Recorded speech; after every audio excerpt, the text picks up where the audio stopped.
Good morning. We got that reggaeton going on. This is Sales Chatter, the logistics podcast where we aim to help 10,000 reps hit a million GP. I'm your co-host, Ryan Mohamed, aka the Logistics Monk. With me is my good friend, Deigan. What's going on this morning, brother? How What? you doing, brother? Oh, beauty day today, beauty day. I'm really excited for today because today we're going to find out if what we said yesterday was actually accurate in some way, shape, or form. And I'm already planning my rebuttals if it's not. So I'm good. I'm golden. All right, well, I'm ready to go. all right. Without I'm further ready ado, to let's go. get into it, my man. Yeah, man. To the HPLS podcast. Live, relevant, and high performance information, conversations, and education weekly.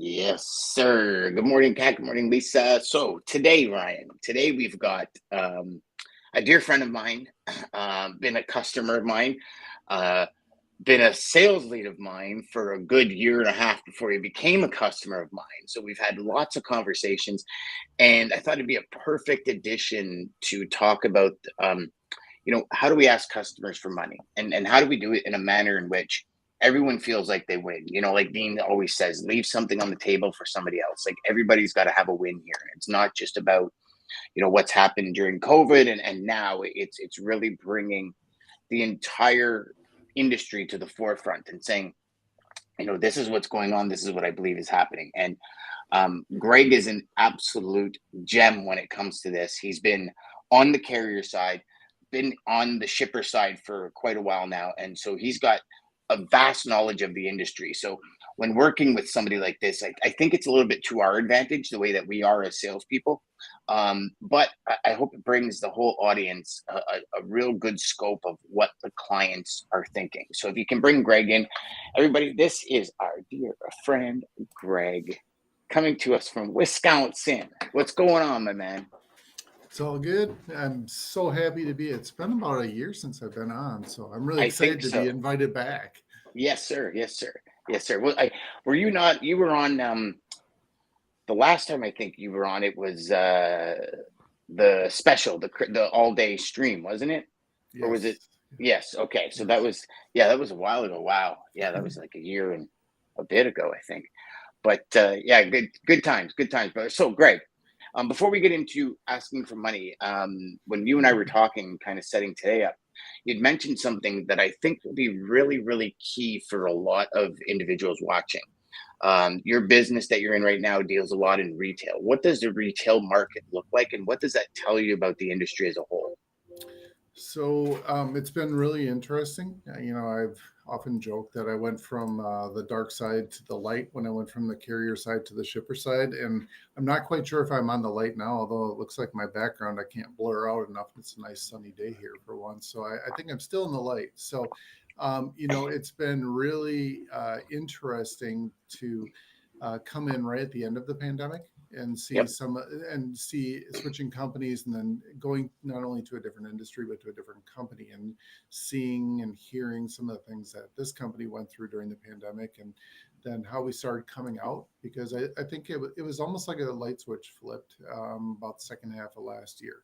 So freight rates started going down, being on the retail side and understanding what our customers were looking for and some of the challenges that they had. It's not really a one-for-one comparable to what I was seeing on the manufacturing side. So on the retail side, what we're hearing is it's all about cost. So every discussion with the retailer that we're having is, they're asking us for money. So basically, what can we do to discount products to make it more amenable for them and more possible for them to sell to the end consumer. And you're seeing some of the challenges and some of the financial results that companies are releasing. I think Costco and Macy's last week reduced their earnings prospects for the end of the year. I think there's a lot of challenges out there. It's really related to what is the economy going to do in 6 months. It's been forecast that at least the U.S. was going to go into a recession in 2023. Now they're saying maybe it's 2024, because every time that on the U.S. side that the Federal Reserve raises interest rates, the U.S. economy, for some reason, just keeps adding jobs. So they're trying to cool off the market, and it's not really working.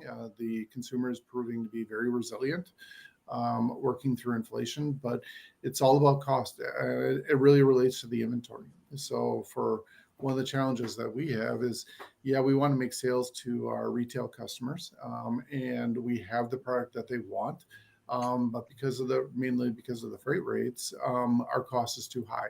So how do we get to a level where we can sell to our customer at a discount rate that they are comfortable with, that they can sell to the end customer, and work through that inventory? So it's been a lot of give and take, a lot of pull and push, back and forth. I think the major retailers are also going through an evolution. That during the pandemic, they were very heavy in e-com. And now that's kind of starting to switch because people want to go back into the stores. And so I think that switch has been pretty big, and the pendulum is swinging back and forth, and everybody's just trying to figure out where it's going to land and what their long-term strategies and processes are. So, Greg, do you, and I know every company does, what is the percentage of your goods that you guys originally had applied for freight, and where has that moved to? So we use a thing called the moving average cost. So we're actually very good at understanding from before we actually place the purchase order, what our cost is going to be to land it at that customer. And so then we do some backwards calculations, adding in SG&A, warehousing costs, so on and so forth, to understand what we're going to be able to sell it to our customers. And then on the retail side, what's been real interesting is I thought small package and LTL pricing was about the worst thing out there, trying to figure out all the different calculations. Retail's even more. It's much more challenging because, if we have a product for X that we need to sell, we know how much we bought it for. We have a pretty good idea of what Y is and the discount rate that needs to be applied to sell it to that customer because of the markups that they're going to have to the end customer. So it's a big challenge. I would say in general, over the past, it's coming up probably on about 12 months now, 9 months at least, we have seen a gradual degradation of those costs. So our landed costs are coming in lower and lower. But we've had the challenge that we had to work through all that old inventory at a higher cost, which I think at our organization, we're pretty much through. So we're getting to cleaner, lower freight costs now, which is making it a little bit easier to have those discussions with the retailers. Okay. So are you in like that 5 to 6% range? Or are you more up in that 7 or 8% range when you're talking overall freight costs based on your overall cost of goods and like to get it to the store? I would say it was probably in the 20s through most of the pandemic. Yeah. Now it's getting down closer to single digits. Okay. Okay. Because that was one of the things during the pandemic that was just killing so many companies. I mean, even at your old company, even in the manufacturing side, what are the differences between what you heard about the pandemic on the retail side versus where you were on the manufacturing side going through it? I think it would probably be a little bit easier on the manufacturing side because you have more control over the price and your sell price. A lot of pressure on that side, however, also. On the retail side, I think it's more severe because not only are your costs going down, you know what your costs are, the retailers are pushing harder and harder, trying to get their retail price down.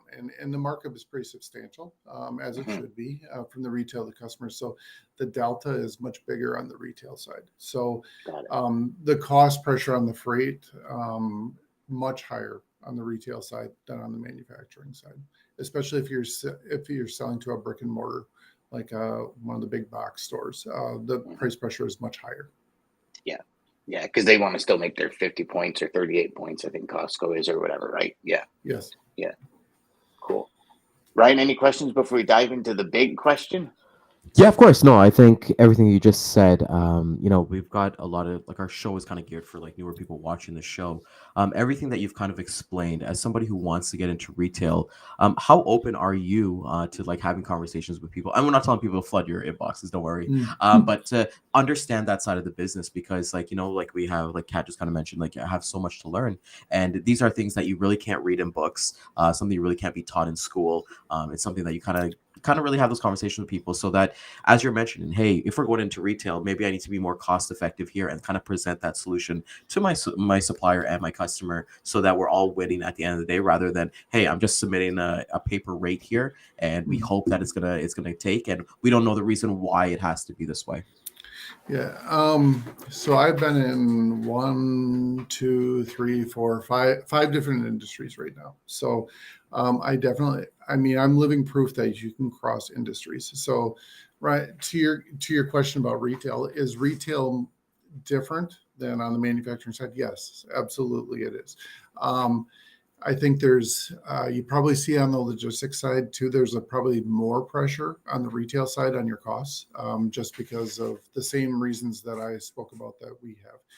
The retailers are constantly pushing down their costs and trying to contain costs because to keep their margins viable on that side. So my advice would be that you just have to ask the questions and you have to learn about it and be flexible. And we'll get to that question when we get to the part about asking me for more money.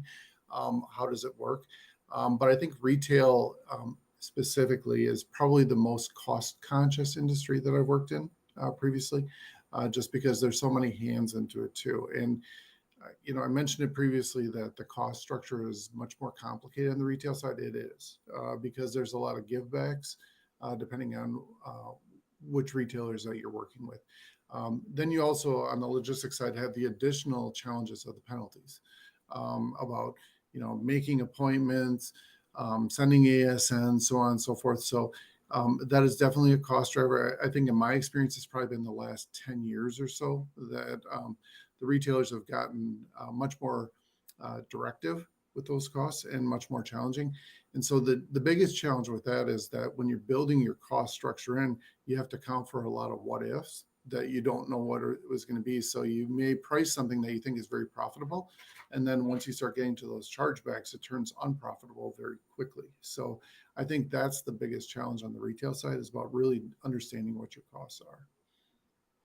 Yeah, and there's a lot of variables that you have to take into consideration when it comes to your costs. It's not as easy as raw goods coming in. Here's the cost to manufacture, and here's the cost to ship it to a customer that's going to do whatever they're going to do to it. You have a lot more nickels and dimes to count, I guess, if you're going to say it. And then now, do you have on your retail side, with that inventory that you had, are you seeing a lot of people on the retail side just kind of blowing it out at a loss just to get rid of it because the cost of warehousing it would be more expensive than just taking a loss on it in the store? Or what was kind of the process? Because we see a lot, like every store you go into, you see blowouts from last year, 2 years ago. It's old model, we're getting rid of it at 50% off. What was your strategy and what have you seen in that market? So yes, it has to be very prescriptive though, because you can ruin your entire year budget just by trying to say, hey, I want to get rid of this. I don't want it in my warehouse anymore. It's gathering dust. I've learned a lot of new terms on the retail side about talking about product that has birthdays in the warehouse, and and some of the acronyms, they don't match up quite well with the logistics supply chain side that I've been used to. But we're very conscious about. We have to kind of trickle it through. So we didn't try to do a big bang and we're going to take a $10 million loss because we're going to just jet all this out to free up our warehouse. To myself and my buyers, we try to be prescriptive and say, okay, we don't want to just get rid of it because warehouse space is finite. But at the same time, we have the capacity to carry goods if we need to. But I don't want to take a $10 million loss. And in particular, I don't want to take a loss and then not have anything to replace it. So if we have an opportunity that say, hey, I can blow out all this inventory because it's a good selling item in general, blow it out at the higher cost, just get rid of it, and then bring it in on the lower cost as long as I'm able to get sales behind it. to kind of Yes. buffer that. So that's that's been one of the big challenges. I think in this organization we've done a good job with it.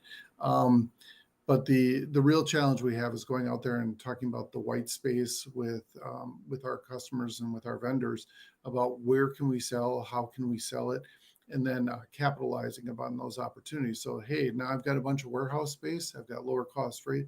What am I going to go out to do my value proposition to those retailers to keep that inventory now moving more fluid and at a price point that I'm comfortable with? Mm-hmm. I noticed when you were talking there, it sounds like you have a lot of collaboration between your retailers and your sales team and everything. It's not just a conversation of how many units do you want, it's how can we make this profitable together. Yeah, and this is my first time on the distributor side as a pure distributor about, what are some of the expectations on forecasting is a big challenge. That, hey, if you put a forecast out there, and the part of the reason I have that older inventory is that nobody ever took it. So where does the accountability lie? That, hey, you put a forecast in for 500 units for May, and you haven't taken them yet. When are you going to take them? And who's going to be left holding the bag on the inventory? So that's another big challenge. A lot of our customers expect retailers to be, it's not the right term, but it's one that I'm familiar with, about we're the junk drawer. So anytime that they want to be able to order a unit, that we have it in stock. Well, there's a cost to holding that unit too. So we need to do it smartly. A lot of data analysis, a lot of forecasting, a lot of collaboration between both our vendors and our customers, because everybody wants the same thing at the end of the day, which is to make the purchases, to sell them at a price that moves with high velocity, and to keep the whole chain moving quickly. Yeah, and I guess you got a lot of geographicality too when it comes to which areas are buying what products. Yes, and Yeah. this organization is positioned really well. There we have a facility in Wisconsin, one in Savannah, Georgia, one in Los Angeles, so that we can cover pretty much the entire, I would say North America, but not a lot of people can take into account Canada when they're talking about that. But we're positioned that we're Amazon certified, so that we can service any point within 2 business days. Beautiful. That's good. That's good. You see Greg, you understand what geographicality is. See what I'm saying? Ryan's still trying to get over it. He's laughing to himself right there. Yeah, make it seem like we're hooked on phonics over here, So there. See how smooth that came out? And Greg was like, yeah, man, for sure. We got points here, points there. See, it's all knowledge. So Greg, how does a salesperson ask you for money? How do they ask you for raises in the market? How do they ask you for more money on a shipment, whether it be a single shipment, long-term raise on a specific lane? Start at the top and let's kind of work our way through. Let's talk about single shipments at this point. Somebody says, Greg, I could do that for $1,500. 2 days later, you call him and he says, hey, it's not quite 1,500 anymore. So I've said this before. I don't believe there are too many win-win situations out there. It's give a little to get a little. So if somebody comes to me, my general way of doing things is that, and I realize that I'm an exception to this, is that I'm very loyal to my carrier. And we're just going to talk about logistics right now. So Yep. I am very loyal to my logistics partners, and they are legitimately partners. And so what I'm looking at is rate is only one component of what we're doing. So what I'm looking at is the whole package. So how much support are you going to give me so that if you're picking up on a Monday, that I know it's going to deliver on Wednesday and it's going to deliver intact, claim-free, without any chargebacks. So to me, it's a full value proposition. So are you going to do what you say and say what you do? Are you going to invoice me correctly? Are you going to be ETDBW, easy to do business with? Are you going to make me a better organization? So if you ask me for more money, you have to have a basis for it. And I am willing to pay more, even in this market, for someone that is going to make my life easier. So It's not all about rate, which means Johnny come lately coming off the street and saying, which I get these messages every day in 5 or 6 ways, that messages that I have the cheapest rates. I have these rates of $1,100 a container, for example. You need to choose me. Well, what's my value proposition with that? How are you going to make me a better business? And we've had these discussions also in the past that, well, Greg, that's all fine and dandy, but if you don't give me a chance, how can I actually prove my worth to you? And yes, I understand that, and I feel comfortable saying that. But the summary of all that is, what else are you going to do to make my organization better? Because if you are going to deliver on time and clean free, you are giving me an advantage versus other manufacturers and other distributors, because then my end customer isn't going to have stockouts. They're going to have high fulfillment rates. They are going to have correct invoicing so that we keep the cash flowing back and forth most effectively. So high level is, you can lead with rate and you can lead with coming to me with more, saying I want more money, but you better have some kind of backing for it about what you're going to be giving me in addition. That is a value proposition that I can sell to my organization. So who won? Who won, Ryan or Dan? Who won? So I think I think it was a tie. I think we both Yeah, had I to say, think so. especially. I think I know I made a point yesterday about the customer's customer. Making a point to kind of say that. But when you said, I think we won and lost a little bit too, because like you Yes. brought up so many good points, like easy to do business with, and that it's one part of your operations and your business, right? And there's a quick story I want to share with both of you that I read yesterday. There was this other sales rep. He saved $150 to take Spirit Airlines on a trip to go from A to B. And when he got there was a different line. He had to pay for peanuts. He had to pay for his checked bag. And when he did the cost savings, it was $25. But he said he related it to sales, where it's like, don't sell the plane. Everyone's talking about the rate. Everybody can get on a plane. The plane has 2 wings. Sell the soar back. Sell the $14 paying for peanuts. Sell the soar points. Right. And when I'm talking to a client like yourself, Greg, I sell that, right? Like you just said, if you have a leg up, just buy your shipment delivering on time and claim free. I'm sorry, and I might say something completely wrong here. To me, that's freaking easy. That's the easiest part of the game, without anything That's that's kind almost of going on. mandatory. Thank you, Like, right? So you I know can what do I that mean? like clockwork, like clockwork. So if you're telling me that if I can do those things, you have a leg up on your customers, there's no stockouts, all those things, then lead with that. Lead with that, how you can lead with your customers. So great points.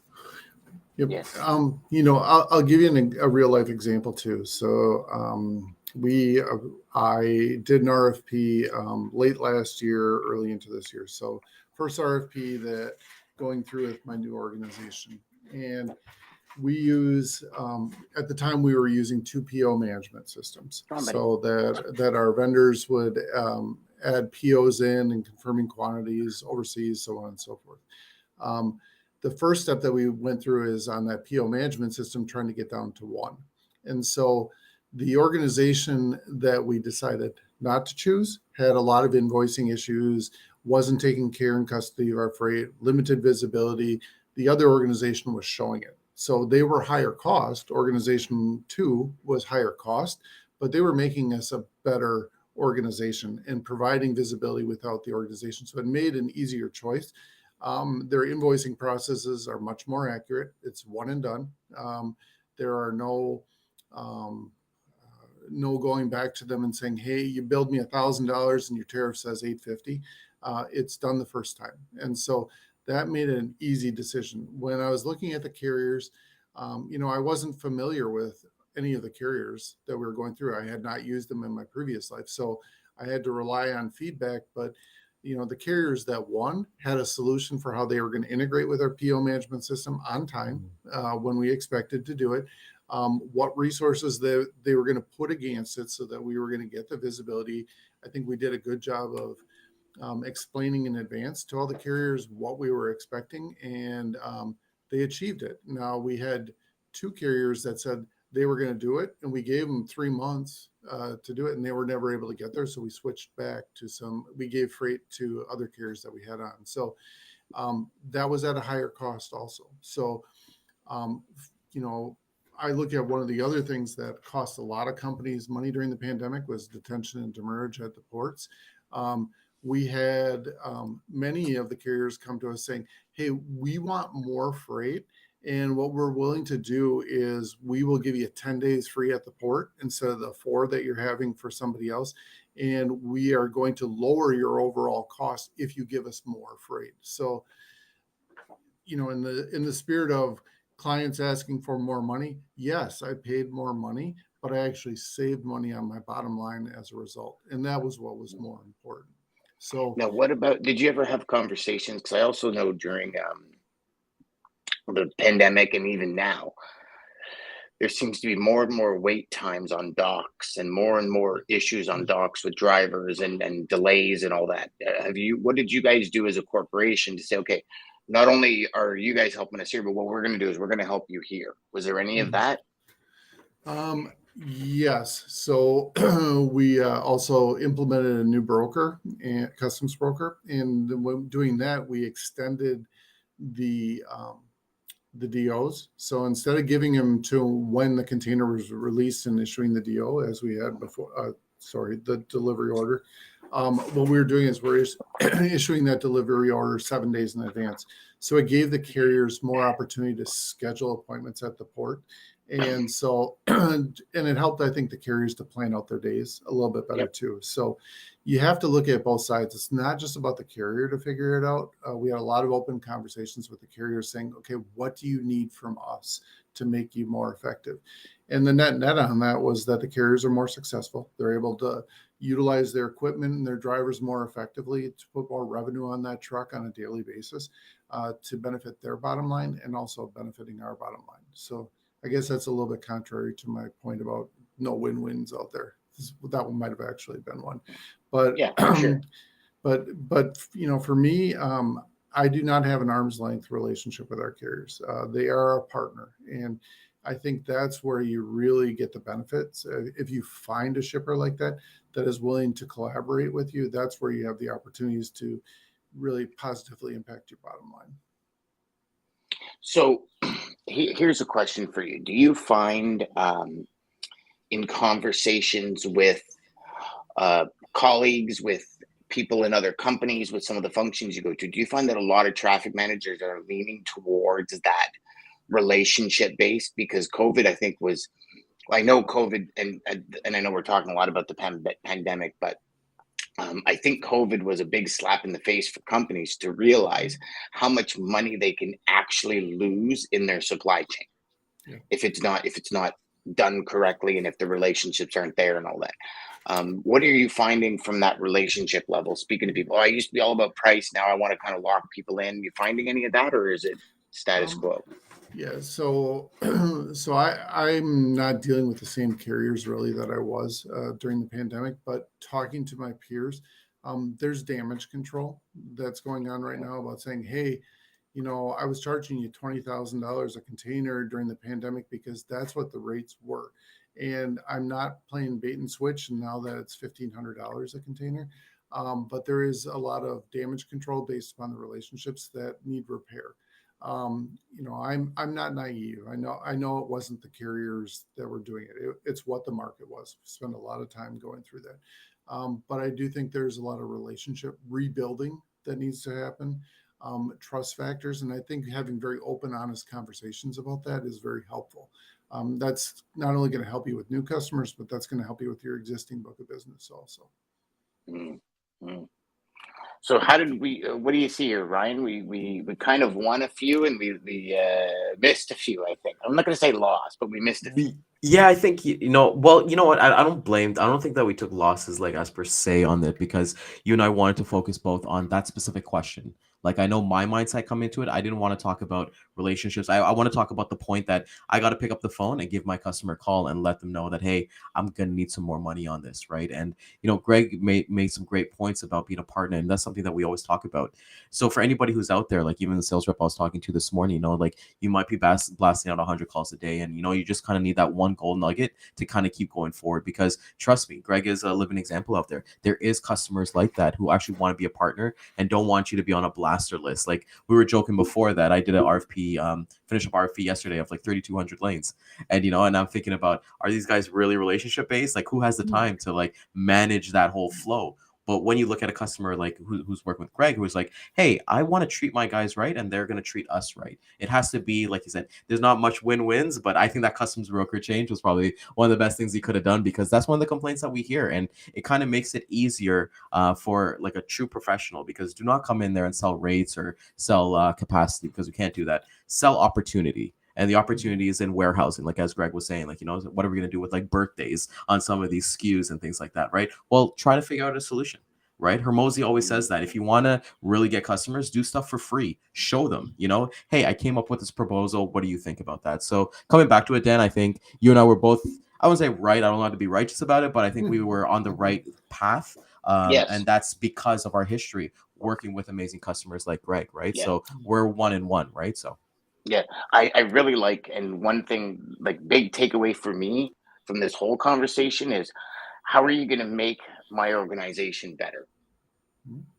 And as a salesperson, that started immediately turning the gears, and you guys probably saw the smoke coming out of my ears, and the grinding that was going on in the old brain. But it's to me, I'm sitting there going, wow, never once did we yesterday say, we were talking about like bringing market facts to the market, bringing, helping the client understand what's going on in their market. If they don't, is the reason we need more money. Spot market versus, cost plus versus contract market and all that kind of stuff. But focusing on ease of doing business, focusing on, what else are you going to do to make my business run better? How are you going to ease and make me a better organization as a whole? And what are the value can you bring to the table, and maybe explaining how you plan on doing it. I think those are amazing things that I think we might have touched on, Ryan, but I think in a different way that we touched on them. Well, when Greg mentions like invoicing, right? You have that to make it so simple. It's the things that we can control. I can make invoicing easier for your customer. We can't control when the truck is going to be there, but at the end of the day, we can take those steps for there. So the things that we can kind of provide that we control, those are value adds, and don't think like they're just mandatory. Like both you and I were kind of saying, no, these things are mandatory, but understand that it is a value add. And Greg has mentioned multiple times here, like you have that value add, you have that value prop from him himself talking to retailers. So what is our value prop to an amazing customer like Greg and his customer, right? And then kind of get from there. So I thought it was, I thought I'm excited. I'm really happy with how this led. Me too. I like it. It's given me a new little vibration to go into today with, right? Something different to talk about. Yep. Yeah, Dan's gonna be asking all of his customers for $5,000 more because he wants to. Because I'm making your organization better. Just make sure you don't have me on that call list today, Dan, okay? No, I won't. Okay. $10,000 for you. I'm just going to add another zero. Thanks, buddy. Greg, buddy, I love you, man. You know me. Yeah, I gotta say something. Greg, I think this is about the second or third time that you've been on the show, and just hearing how you were like at the previous place and different things like that. I can tell right now, like you're energetic and you're vibrant. I can see like things are really going good, and you're really, like you said at the beginning, there's 5 different industries that you work in, but I don't know, for something I'm just getting the vibes of like, everything's clicking right now, and I think maybe is what I'm saying a little bit correct, or? Yeah, it is, and it's it's really about the people, and it's that I get to work with really good people internally and externally on a daily basis. I mean, I see we have one of my carriers on the call with us, and it's those type of people that have made me successful in my career. It's not about me; it's about the people around me, and it is a better spot. It's still in headwinds. I mean, I don't know if it's ever going to look like pre-COVID again. We still have some choppy water to work through at the end of this year, but I do feel that a lot of things are going in the right direction. So I'm an optimist. I love that. It's awesome. Did you get what Greg just said there? The carriers have made me successful. And I think that is, for all of you new reps out there are customers like this out there. Not everyone cares about who's can be $10, and you get a few customers like that, and your life changes, man. Your life changes. I love that, Greg. I love that, because really, like, there's a synchronicity that goes in this industry, right? Without the suppliers to get the product to market, your product never gets to market. But without you, we don't have a business of getting product to market. So it has to be this complete mesh. And I think sometimes we're so segregated and separated in our mentality of broker, carrier, customer. You know, like you were talking about big box stores versus mom and pops. You know, carriers do it all the time. I was at a carrier for 3/4 of a decade, and it was like, well, if it's a broker, we'll give them $1,200. If it's an in-house customer, they're $1,400. And it's like, and there's always these variations that we're operating in this industry. And it was actually wild to me when I first got into the carrier side, where I was like, you what? They're like, yeah, if it's a broker, we let them, make $150, $200. We don't charge them as much. But if it's a customer, well, it's direct, we're going to charge them more. And I'm like, really? That, like, for sure, why not? I'm like, okay, well, that's interesting. I didn't make it up. Just, it is what it was. And so it was like, but then you have the brokers who say, well, there's always a $50 to $100 negotiation in any price a carrier gives you, right? You've all heard that as well. And it's like, is there really? And tomorrow we've got a 1,000 truck trucking company coming on to talk about those exact things. Is there a buffer? Or what do we need, and how do we ask for more money from our suppliers? And I think it's going to come back to the same things. Okay, well, if you want more money, you need me to drop my price to give you more profit. What are you going to do for me in order to help that work? Like, you're going to reduce my demurrage time. You're going to reduce my downtime. You're going to allow me to drop and swap trailers. Like, all these conversations. And I would always say it's a three-way street. Get your supplier, get your customer, and you sit down and everybody have the conversation. I agree. Yeah. Sweet. There we go. That's We were awesome. on it, brother. We were on it. Yeah, we cracked it. We cracked it. It was awesome kind of thing here. So Greg, we can't thank you enough for coming out today and making us feel a little bit better of feeling a little bit right on this amazing topic that we're having here. For people who are, I'm not going to, like I said at the beginning, we're not trying to have people blow up your things like that, but how can people learn more about your business and all that stuff online? Okay. So the company is E as in Edward, M as in Mary, G as in Greg, EMG USA. We have distribution mainly in North America. I'm not going to give you my email because that gets my logistics manager off the hook. But our international logistics manager is Suzanne, who some of you are familiar with. Her email is smichelle. No, don't do that. No. We're gonna blur. She needs stuff to do. I have to do a wellness check with her this week. Wait, Greg, what is that email again? We gotta. We're gonna do this. We're good. But one last thing before I check out. One quote that I just got finished reading the book Shoe Dog by Phil Knight for Nike. One quote that he had that I think applies to everybody on this and for the groups that you're working with is belief is irresistible. So believe in yourself, project that belief to any customer, any person that you're meeting out there, and it makes a big difference. So believe in yourself, believe in what you're selling. It makes it a lot easier to sell. So easier said than done, but to me, that's a core foundation. That belief is irresistible. I love that. And it's so true, because when you believe, people hear it in your voice. Yep. They hear the passion, they hear the belief in your voice, and it becomes, you bring people into a movement instead of selling them. Yeah. I agree. Yep. Love that. Love that so much. And like we said, that was awesome. Just have that feedback, and definitely everybody check out Phil Knight's book. Shoe Dog is one of my favorite books out there. Hopefully are amazing. Hopefully be able to buy the Blazers if you're a basketball fan. But this is Sales Chatter, the logistics podcast where we aim to help 10,000 reps hit 1 million GP. We will be hitting the replay again at 3 p.m. today on LinkedIn, Facebook, YouTube, and Twitter. And if you found value in this, which I know you did, there was so many nuggets in there. Please share this with a friend, share this with a neighbor, share this with anybody's coming down, even one of Greg's trucks that are coming down with their delivery drivers to bring their amazing retail products. Please make sure you like and comment and share. And Dano, please take us home. Oh, you know what? I just actually had thought of something. So, Greg, do you consistently want to deal with the pros? I don't like dealing with amateurs, but yes. There we go. There we go. Right. So it's something Ryan and I have been talking about a lot lately. Hey, everybody. So we're broadcasting from our Sales Chatter live page. We're put up, Ryan, if you could throw up that QR code to get everybody over to YouTube and subscribe to our channel so that they can actually, sorry, Greg, we took away half your face there, but that's okay. So if you go on over, subscribe, hit the little bell on YouTube, you know, all the ding, dang, that's going to tell you when we go live. We're trying to push everybody over to the YouTube channel.